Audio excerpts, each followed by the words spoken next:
രാജുമോൻ ഒരിക്കൽ എന്നോട് ചോദിച്ചു, അങ്കിളിന്റെ ഫാദർ ആരാണ്? ഞാൻ പറഞ്ഞു, ഒരു രാജാവാണ്. കിരീടവും ചെങ്കോലും സിംഹാസനമുള്ള ഒരു രാജാവ്. പിന്നീട് എന്നെ കാണുമ്പോ അവൻ കളിയാക്കി വിളിക്കുമായിരുന്നു, പ്രിൻസ്, രാജകുമാരൻ, രാജാവിന്റെ മകൻ. Yes, I am a prince, അധോ ലോകങ്ങളുടെ രാജകുമാരൻ. ജീവിതം തുടങ്ങിയപ്പോ ഒരു വാശിയോടെ നേടിയെടുത്ത സിംഹാസനം.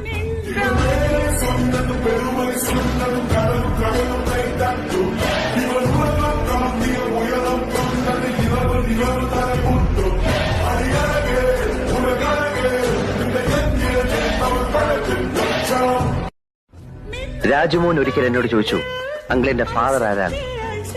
ഞാൻ പറഞ്ഞു, ഒരു രാജാവാണ്. കിരീടവും ചെങ്കോലും സിംഹാസനമുള്ള ഒരു രാജാവ്. പിന്നീട് എന്നെ കാണുമ്പോ അവൻ കളിയാക്കി വിളിക്കുമായിരുന്നു, പ്രിൻസ്, രാജകുമാരൻ.